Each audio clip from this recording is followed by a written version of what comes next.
Whoops. Undo retweet.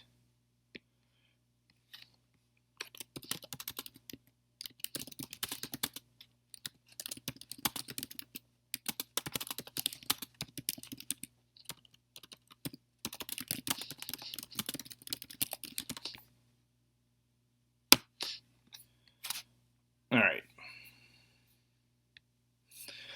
What's going on, everybody? It's Josh. I'm going to explain very briefly the tweet thread that I just posted a couple minutes ago. Um, so, in case you are having trouble figuring out what I'm saying, then this hopefully can clear things up a bit. So, um, what you're looking at here is the export from um, the lineup generator that I use when I MME, which I really don't do that often. I like to do it more in NBA.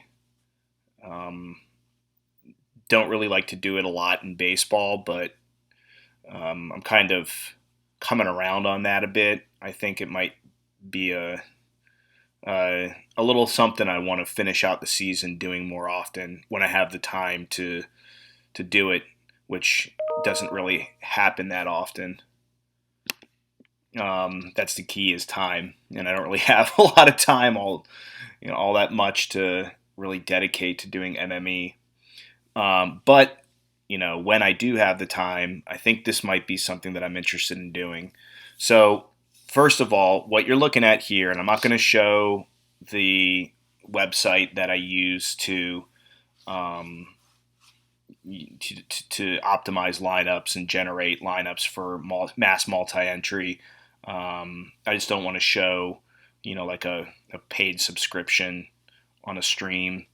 I think I could possibly get in trouble for that, though not everybody's watching this, so I don't know what I'm worried about, but I'm still not going to show it. But what you're looking at here is when you generate the CSV from the lineups you have, in this case it's 150, all you see are player IDs, and it's all the player IDs. And so I remove the top row, pitcher, catcher, first base, second base, etc., and all you have are the player IDs.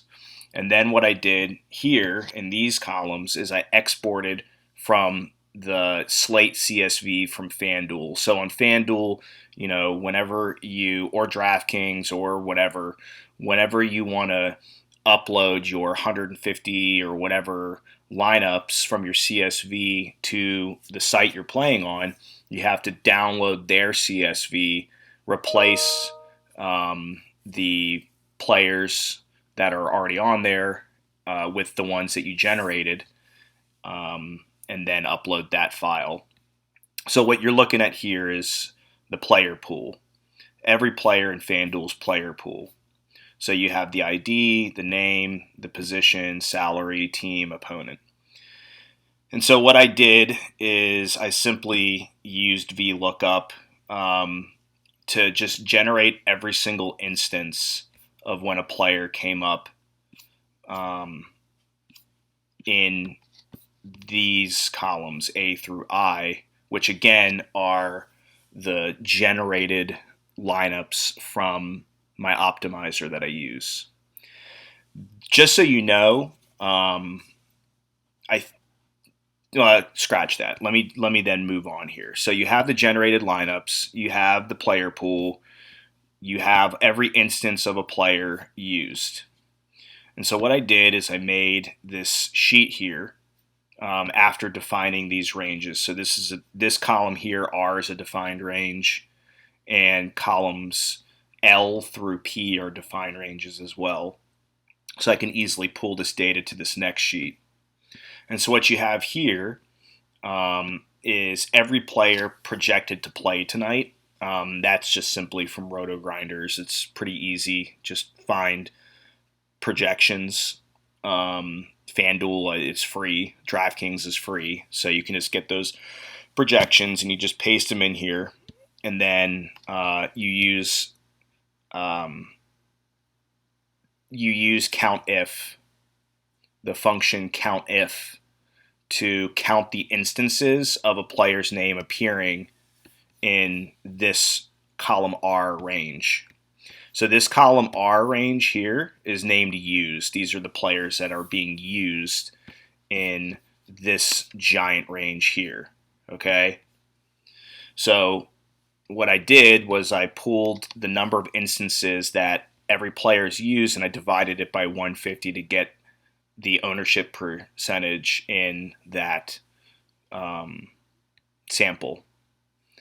So, for example, like Jorge Soler is owned 1%. Okay, Hunter Dozier 5%, Whit Merrifield 24%, etc. Okay, so these are all the hitters, and then over here, these are all the pitchers. And this is pretty obvious: name, position, salary, team, the order projected by RotoGrinders of where they'll be batting in the order. And then these columns are something I'll explain to you. So this first column here is just the raw projection. So if I generate 150 lineups and I only have one unique player per lineup, and I don't have a lot of randomness or diversification, these are all settings you can put in any lineup generator, RotoGrinders, Fantasy Cruncher, Fantasy Labs, etc. You can put randomness settings in. So low randomness, one random player or one unique player per lineup, no stacks, using at least 98% of the salary cap, 50% max exposure. What else? That's pretty much it. Obviously no opposing pitcher facing the batter.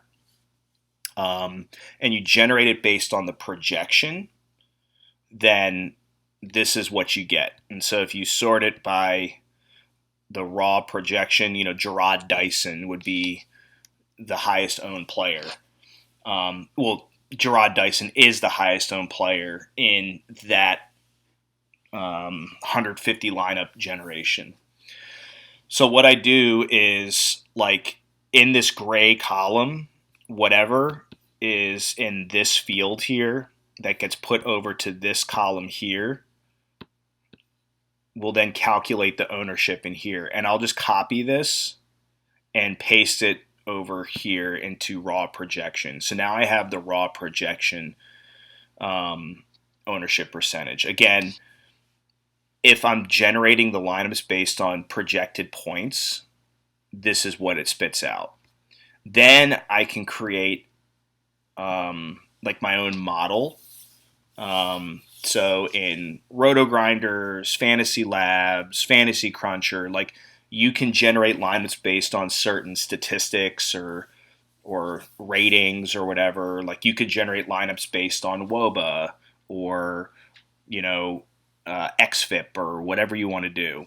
So then I generated based on my personal ratings, and Whit Merrifield came up as the top one. Jorge Soler, Hunter Dozier, and then finally, I generated lineups based on value, and it's pretty similar to the projection, like the raw projected points. Not exactly, but similar. And then I did an average column, and I averaged them all together. And Whit Merrifield would be like the highest owned, then David Fletcher, then Alex Bregman, and so on.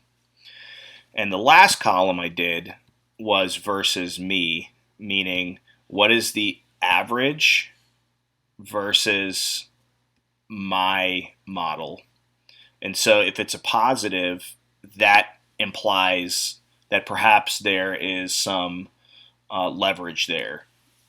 Reason being, my personal model, if I'm generating 150 lineups based on my personal model, it really likes Soler, Dozier, Correa, Matt Adams, Justin Upton, or I'm sorry, let me fix that. It really likes Merrifield, Soler, Dozier, Correa, Bregman, Trout, etc. Okay, that's my personal model. But the projections, you can see that like the projections love Jarrod Dyson, but my model hates Jarrod Dyson, so it's minus 28%. So my thinking is if Soler is a 27% difference between me and the average, then there's some leverage to be had, because if people are generating lineups just based on projected points or value and they're not really like fine tuning what the output is, then I'm guessing that Soler and Dozier will be relatively low owned. Will they be 1 or 5% owned? I don't know. I mean, it's possible. I doubt it. I'd be surprised. But you can certainly go overweight. So if the average of the three is 14 and 17%, again, I still think that's high on a large slate like this, but you can go overweight on them. So if you see, like, let's say, for example, that 14% for Jorge Soler, you know, you can kind of fiddle with it and figure out like where you think he'll be. Then what you could do is get overweight on him, or you can get underweight on Jarrod Dyson. But this is just a pretty cool way, I think, to like use the lineup generator to help you on your path to getting overweight or underweight on players, and doing kind of a raw ownership projection. Same deal with pitchers. If we apply the filtering to this column here and we sort by verse model, then the model, my personal model, likes Wade Miley a lot and likes Marco Gonzalez a lot. But the projections, there's zero ownership for either of those guys. So they might be nice pivots off of who would it be? Trevor Bauer, Kyle Gibson, Brendan McKay. Well, I guess Brendan McKay is lesser than those two by a long shot. But, if you're just spitting out based on raw projections, then I guarantee you a lot of people, I mean, again, it's 10:30 a.m., but a lot of people as of now would be using Bauer and Gibson. And not a lot of people will be using, the other guys. With value, I mean, if you sort by value, you can see Jorge Lopez up there. He's 5,500 going against the Orioles, and a lot of people are going to be into that, and so that could blow up in their faces, and you could get you some Lopez shares, but, less than the 11% average, maybe 4% or 5%, go half the field or a third of the field. So I just wanted to share that with everybody. If you have more questions, let me know. Time is the number one commodity for me. And, if I had all the time in the world, this is what I'd be doing all the time. But, I have to pay the mortgage and take care of my kids and be there for my wife. I don't have all the time in the world. So, yeah. So anyways, that's that. Hope you enjoyed this, and I hope that maybe it inspired you a little bit if you have some Excel or Google Sheets acumen to do a little something with this yourself. All right, have a good one.